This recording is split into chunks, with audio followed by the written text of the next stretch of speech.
एक गांव में एक औरत रहती थी। वह प्रतिदिन शाम को अपने पति को 10 जूते मारा करती थी।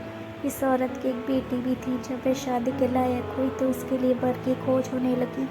लड़की रूपवती थी, परंतु जूता मारने में माँ की नकल करने का लोगों का उसकी ओर से डर था। इसलिए उसके साथ कोई विवाह नहीं करना चाहता था। नगर नगर और गांव गांव में इस जूता मारने वाली औरत की चर्चा फैल रही थी। इधर तेनालीराम की कीर्ति भी कम नहीं थी। उसके शत्रु उससे बैर रखते थे। ऐसे लोगों ने किसी न किसी बहाने तेनालीराम को नीचा दिखाने का विचार किया। तेनालीराम के रिश्तेदार भी उससे बहुत जलते थे, इसलिए उन्होंने भी अपना बैर निकालने के लिए अच्छा अवसर समझा।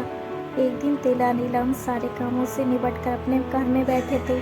उस समय एक पुरोहित उनसे मिलने आया। तेनालीराम ने उसका बहुत आदरपूर्वक बिठाया।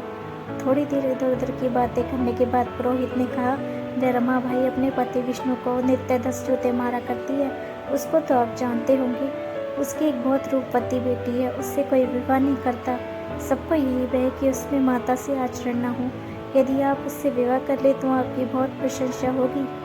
तेनालीराम ने उसका मतलब समझ लिया और कहा, आपका कहना ठीक है, परंतु मेरा एक विवाह हो चुका है और दूसरा विवाह करने की मेरी कोई इच्छा नहीं, इसलिए मैं ये विवाह नहीं कर सकता।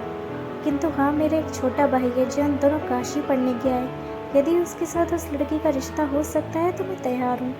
ये सुनकर पुरोहित जी प्रसन्न होते हुए रमाबाई के घर गए और अपने आने का मतलब कह सुनाया। सुनते ही रमाबाई बहुत प्रसन्न हो गई और उसने तेनालीराम के भाई को अपनी लड़की देना स्वीकार कर लिया। विवाह का दिन निश्चित करने की भी उसने पुरोहित को अनुमति दे दी। पुरोहित ने तेनालीराम के पास जाकर विवाह का दिन भी निश्चित कर दिया। तेनालीराम का कोई भाई न था। जब विवाह पक्का हो गया तब वे एक अनाथ बालक को ढूंढने लगे। ढूंढते ढूंढते 2-3 दिन में उनको एक 20 वर्ष का युवक मिल गया जो बहुत पढ़ा लिखा था और पेट पालने की चिंता में विजयनगर आया हुआ था। तेनालीराम ने उस युवक को अपने घर पर टिका लिया और एक दिन कहा, मैं रमाबाई की कन्या से तुम्हारा विवाह करा दूंगा और तेरे जीवन निर्वाह का उचित प्रबंध भी करा दूंगा, परंतु इस सब बातों के लिए तुम्हें मेरा भाई बनना पड़ेगा। यदि तुम्हारी इच्छा हो तो मैं उपाय करूं। तेनाली की यह बात सुनकर युवक अत्यंत प्रसन्न हुआ। उसने यह स्वीकार किया। थोड़े ही दिनों के बाद विवाह की तैयारी हुई और भावरें पड़ी। जिस दिन लड़की ससुराल जाने को तैयार हुई उस दिन उसकी माँ ने एक जूता उसे दिया और शिक्षा दी, बेटी जो तो मेरी सच्ची लड़की है तो मुझसे भी अधिक अपने पति पर प्रभाव जमा लेना। मैं तो हर रोज उसे 10 जूते मारती हूँ, परंतु तुझको बहादुर माँ की बेटी उसी समय मानूंगी जब तू अपने पति को 15 जूते रोज मारे, और यदि तू मेरे कहने के अनुसार नहीं चलेगी तो मैं जन्म भर तेरा मुंह भी नहीं देखूंगी। लड़की ने यह बात स्वीकार कर ली। रमाबाई ने अपने पति को उसे पहुंचाने के लिए भेजा।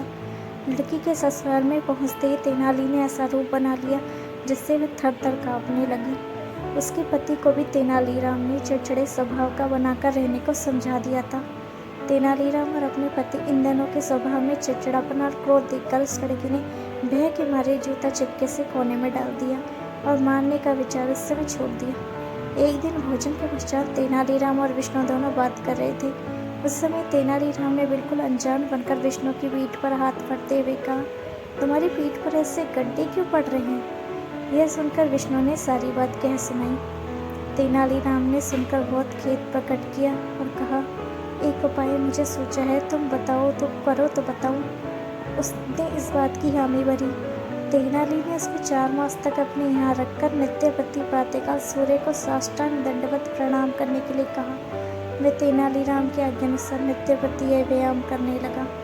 तेनालीराम उसको खाने के लिए अच्छा पौष्टिक भोजन देता था, जिससे 4 मास में उसका शरीर हष्ट-पुष्ट हो गया। जब वह खूब हष्ट-पुष्ट हो गया तब तेनालीराम ने लोहार को बुलाकर एक सुंदर डंडा बनवाया।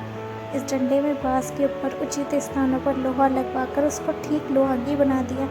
तेनाली ने वह लोहांगी उसको देकर उसका नाम गुरुबाई रखा और काम पड़ने पर उसको किस प्रकार काम में लाना चाहिए उसको बतला दिया और घर भेज दिया।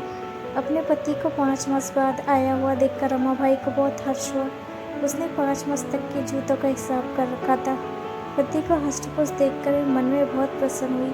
यद्यपि वह बेचारा बहुत दूर से थका हारा आया था, परंतु इसको इस बात से कोई मतलब नहीं था। उसने आते ही उसको जूता मारने के स्थान पर बैठने की आज्ञा दी। बेचारा पति अपने डंडे को छुपाए हुए स्थान पर जा बैठे।